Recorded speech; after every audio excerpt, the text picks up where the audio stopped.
قلت اعيش وانا مختفي. شفت غدري يابا دايب من صحابي وعشرتي،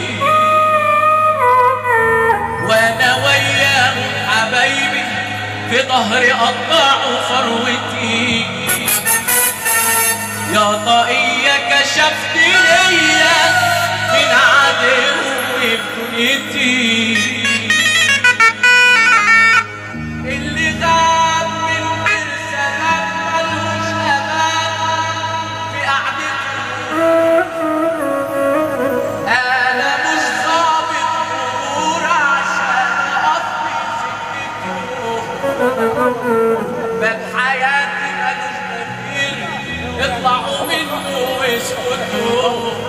ناس غريبة موتوني وكمان اتشرطوا.